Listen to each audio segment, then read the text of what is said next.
ఇప్పుడు మనం వేదాంత డిండిమన్లో 88వ శ్లోకం. ఈ శ్లోకాన్ని చూద్దాం. ఏమంటున్నారు ఇందులో? నా కుర్యాత్ నా విజానీయాత్ సర్వం బ్రహ్మేతి అనుస్మరన్ యథాసుఖం తథా తిష్టేత్ ఇది వేదాంత డిండిమ. ఏమంటారు? కేవలము ఈ చరాచర జగత్తు సర్వము కూడా బ్రహ్మమయము అంటే అనవసరమైనటువంటి ఆలోచనలు అనేవి ఏమీ లేవు. ఇతరమైనటువంటి పనులు ఏమీ చేయొద్దు. అలా ఇతరమైనటువంటి పనులు ఏమీ చేయకుండా, అనవసరమైన ఆలోచనలు ఏమీ లేకుండా కేవలము జగత్తంతా బ్రహ్మమయము. ఆ బ్రహ్మాన్ని నేనే, అహం బ్రహ్మాస్మి, నేనే పరబ్రహ్మస్వరూపాన్ని, జగత్తులో ఇంతకు మించినటువంటిది ఏదీ లేదు అని భావన చేసినటువంటి వాడు తన ఇష్టం వచ్చిన చోటికి వెళ్ళిపోగలుగుతాడు అని చెప్తూ ఉన్నది. ఎక్కడికి కావాలంటే అక్కడికి వెడతాడు, ఎక్కడ ఉండాలి అంటే అక్కడ ఉంటాడు.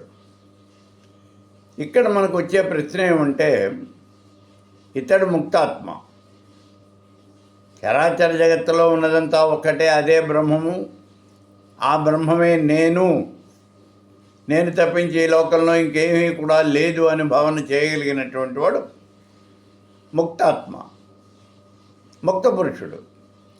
ఆ ముక్త పురుషుడు ఎక్కడికి వెళ్ళాలనుకుంటాడు? ముక్త పురుషుడు అంటే సాక్షాత్తు పరమేశ్వరుడితో సమానం కదా. అతనికి ఏ రకమైనటువంటి కోరికలు కూడా ఉండవు కదా, ఉండవు. ఏ రకమైనటువంటి కోరికలు కూడా ఉండవు. అతడి ఆలోచన అంతా బ్రహ్మం మీదే ఉంటుంది. నేనే పరబ్రహ్మ స్వరూపాన్ని అని భావన చేస్తూ ఉంటాడు. అతనికి కావాల్సిన బ్రహ్మం ఒకటే, అతడే ఆత్మారాముడు. తన ఆత్మయందు తానే క్రీడిస్తూ ఉంటాడు. అటువంటి వాడు ఈ ఆత్మారాముడు. మరి ఈ ఆత్మారాముడు ఎక్కడికి వెడతాడు? ఎక్కడికి కావాలంటే అక్కడికి వెడతాడండి. ఎక్కడికి కావాలి? ఏమిటి కావాలి? మరణానంతరము ఇతడు పరమపదం చేరతాడు అని చెప్పుకున్నాం. పరమపదం చేరి అక్కడ ఉండే సాకార బ్రహ్మతో పాటుగా కలిసి ఉండి ఆ సాకార బ్రహ్మతో ఉండిపోతాడు. కల్పాంతం దాకా అక్కడే ఉండి కల్పాంతాన పరబ్రహ్మతో కలిసి ఆయన అంటే అక్కడ ఉన్న సాకార బ్రహ్మతో కలిసి నిరాకార బ్రహ్మతో లీనమైపోతాడు. ఇది మనం చెప్పుకున్నది. మరి ఇంకా ఎక్కడికి కావాలంటే అక్కడికి. పైన అనేకమైనటువంటి లోకాలు ఉన్నాయి ఏం చెప్పాం. పుణ్యం చేసినటువంటి పురుషుడు ఎక్కడికి వెడతాడు? స్వర్గలోకానికి వెడతాడు అని మీరు చెప్తూ ఉన్నాం మనం. కాదు, ఒక్క స్వర్గలోకమే కాదు, స్వర్గాది లోకాలకు వెడతాడు. అది మనం చెప్తూ ఉన్నది ఇక్కడ. స్వర్గలోకం ఒక్కటే కాదయ్యా, స్వర్గాది లోకాలు, స్వర్గం మొదలైనటువంటి లోకాలకి అక్కడికి వెడతాడు.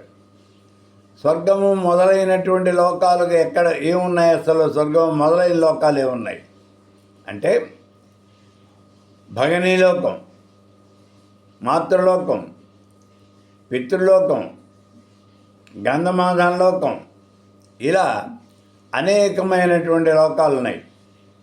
వీటిల్లో అన్నీ కూడా ఇవి స్వర్గానికన్నా ఉత్తమమైనటువంటివి. స్వర్గలోకంలో సుఖాలు అనుభవిస్తాడు అని మనం భావన చేస్తున్నాం ఇంతవరకు.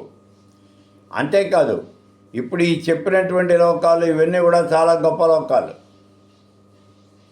మాతృలోకము, తల్లికి సంబంధించినటువంటి వాళ్ళంతా అక్కడ ఉంటారు. పితృలోకము, తండ్రికి సంబంధించిన వాళ్ళు అక్కడ ఉంటారు. భగినీ లోకము, సోదరీమణులు, వాళ్ళకి సంబంధించిన వాళ్ళు. అలా గంధమాదన లోకము, సుగంధ పరిమళాలు వెదజల్లేటువంటి పుష్పములు ఉండేటటువంటి లోకము, అదే గంధమాదన పర్వతము అని మనకి ఆ పాండవ వనవాసం వచ్చినప్పుడు అక్కడ చెప్తారు చూడండి. భీముడు అక్కడికి పోయి ఆ సౌగంధిక కమలాన్ని తీసుకొచ్చాడు అని కూడా చెప్తారు. అవి గంధమాదన లోకాలు విడిగా ఉన్నాయి పైన. ఆ లోకాలకు కావాలంటే అక్కడికి వెళ్ళగలుగుతాడు. కాబట్టి ఈ ముక్త పురుషుడు ఎక్కడికి కావాలంటే అక్కడికి వెళ్ళగలుగుతాడయ్యా. ఏ లోకానికి కావాలంటే ఆ లోకానికి వెళ్ళగలుగుతాడు. అదే ఇక్కడ చెప్తూ ఉన్నది. మాతృలోకాలకు కావాలి అనుకుంటే మాతృలోకాలకు పెడతాడు. పితృలోకాలు కావాలి అంటే పితృలోకాలకు పెడతాడు. కాదు నేను భగిని లోకాలకు పెడతాను, అలాగే పెడతాడు. గంధమాదన లోకాలకు పెడతాను, అలాగే అక్కడికి పెడతాడు. కాబట్టి ఇక్కడ ఈ ముక్త పురుషుడు ఎక్కడికి కావాలంటే అక్కడికి వెళ్ళగలుగుతాడు అని చెప్పడంలో అర్థం ఇది. ఏ లోకానికి కావాలనుకుంటే ఆ లోకానికి పెడతాడు ఈ ముక్త పురుషుడు. కాబట్టి ఈయన ఈ ముక్త పురుషుడు ఎక్కడికి కావాలంటే ఎక్కడికి వెళ్ళగలుగుతాడో ఎప్పుడు? మరణానంతరం. అంతేకాదు ఇక్కడ ఇంకోటి ఉంది. ఒకవేళ లోక కళ్యాణం కోసం మనం ఈ భూలోకంలో భూమి మీద మళ్ళీ జన్మించాలి, అవతరించాలి అని అనుకుంటే అప్పుడు మళ్ళీ భూమి మీద కూడా అవతరిస్తాడు. అదేమిటి? ముక్తాత్మ, అతను ముక్తుడైపోయాడు, అతని మోక్షం వచ్చేసినట్టే కదా, మళ్ళీ భూమి మీదకి ఎలా వస్తాడు? అతని మోక్షం రాలేదు. మోక్షం వచ్చినటువంటి ఆత్మ, మోక్షం పొందినవాడు ఏమవుతాడు? పరమేశ్వర స్వరూపంలో లీనమైపోతాడు. అతడు ఇక ఆత్మ అనేది ఉండదు, అతని సూక్ష్మ శరీరం ఉండదు. కానీ ఇతడు ముక్త పురుషుడు. సాకార బ్రహ్మోపాసన చేసినటువంటి వాడు ముక్త పురుషుడు. నిరాకార బ్రహ్మోపాసన చేసినటువంటి వాడు అతడు మోక్షం పొందేది. అంటే అతడి యొక్క జీవాత్మ పరమాత్మలో లీనమైపోతుంది. కానీ ఈ సాకార బ్రహ్మోపాసన చేసినటువంటి వాడు, ఇతడి యొక్క ఆత్మ పరమాత్మలో లీనం కాదు. ఏమవుతుంది? ఆ ఆత్మ పరమపదం చేరుతుంది. గతంలో చాలాసార్లు చెప్పుకున్నాం. పరమపదం చేరుతుంది.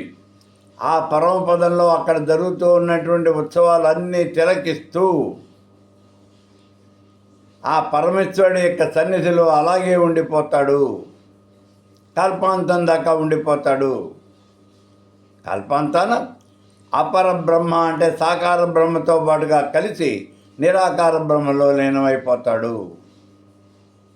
ఇది మనం చెప్పుకున్నది. ఈ లోపల నిరాకార బ్రహ్మలో లీనమైపోయే లోపల ఇతడు ఏ లోకాలకైనా వెళ్ళాలి అనుకుంటే ఆ లోకాలకు పెడతాడు. అంతేకాదు, ఈ ముక్త పురుషుడు ఎప్పుడూ కూడా ఎవరినైనా ఉద్ధరించాలి అని అనుకున్నప్పుడు తానే స్వయంగా భూలోకంలో అవతరిస్తాడు. అది కూడా అతడు కోరుకుంటేనే అవతరిస్తాడు. గుర్తుపెట్టుకోండి. కర్మవశాన్ని అవతరించడం కాదు. అతడి కర్మ లేదు, అతడు ముక్తి పొందేశాడు. మరి ముక్తి పొందినటువంటి వాడు భూలోకంలో ఎందుకు వస్తాడు అంటే ఇతరులను ఉద్ధరించాలి అనే కోరిక కలిగినటువంటి వాడై ఎవరినైనా ఉద్ధరించాలి. ఎవరిని ఉద్ధరిస్తాడు? ఇట్లా నారదుడు ముక్త పురుషుడు చాలాసార్లు భూలోకంలో జన్మించాడు. వీళ్ళందరూ ఎందుకండి? సాక్షాత్తు శ్రీమన్నారాయణుడు, అతడు పరమాత్మ. ముక్త పురుషుడేమిటి? అతడే పరమాత్మ. అనేక సార్లు ఈ భూమి మీద అవతరించాడు కదా. ఒకసారి కాదు, అనేక సార్లు భూమి మీద అవతరించాడు. దేనికోసం అవతరించాడు? ఈ భూలోకంలో ఉన్నటువంటి దుష్ట శిక్షణ, శిక్ష రక్షణ చేయాలి అనే కోరికతో భూమి మీద అవతరించాడు.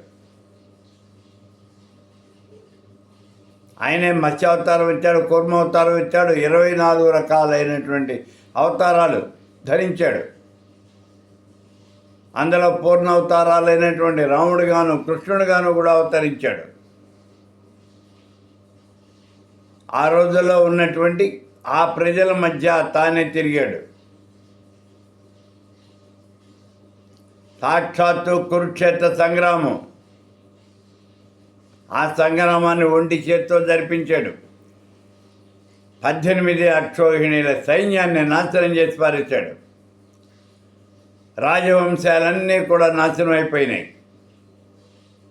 అటు ఇటు ఎవరు మిగలలేదు. కౌరవులు కానీ పాండవులు కానీ వీరుడు అనేటటువంటి వాడు ఎవడు మిగల్లా అసలు. విచిత్రమైన విషయం తెలిసిన, యుద్ధం అయిపోయిన తర్వాత చచ్చిపోయినటువంటి వాళ్ళకి తిలోదకాలు వదలాలి అంటే వాళ్ళకి సంబంధించినటువంటి వాడు ఎవడూ లేడు. అందరూ పోయారు. అంత నాశనం చేసి పారేశాడు. ఎవరు? శ్రీకృష్ణ పరమాత్ముడు. ఎవరైనా సాక్షాత్తు శ్రీమన్నారాయణుడు. ఆ శ్రీహరే కృష్ణుడిగా అవతరించాడు. ఆయన యొక్క ధ్యేయం ఏమిటి? ఇక్కడ ఎందుకు అవతరించాడు అని అంటే, ఆయన అవతరించడానికి కారణం ఏమిటి అని అంటే, ఇక్కడ ఒక్కటే కారణం. ఏమిటి? లోకంలో ఉన్నటువంటి దుష్టులైనటువంటి వాళ్ళని శిక్షించడము, వాళ్ళని నాశనం చేయటము, అంతే. ఇక్కడ వాళ్ళందరినీ నాశనం చేశాడు. కాబట్టి ఇక్కడ ఈ రకంగా అదే రాముడిగా ఆవిర్భవించాడు. చూడండి, రాముడిగా వచ్చినప్పుడు కేవలం రావణ బ్రహ్మని సంహరించడమే అదే పని. వచ్చాడు, ఆ పని చేశాడు. కాబట్టి ఇక్కడ ఈ ముక్త పురుషుడు ఏ లోకాలకైనా వెళ్ళగలడు. కావాలంటే భూలోకానికి కూడా తిరిగి రాగలడయ్యా. ఇదే మాట చెప్తున్నాం మనం. కావాలి అనుకుంటే భూలోకానికి కూడా తిరిగి రాగలడు. మళ్ళీ భూలోకంలో అవతరించగలడు. ఇక్కడ చేయాలి అనుకున్నటువంటి పనులు చేయగలడు. తిరిగి మళ్ళీ తన యొక్క లోకానికి, తన యొక్క నివాస స్థానానికి వెళ్ళిపోగలుగుతాడు. అతడు ఈ ముక్తాత్మ అంటే.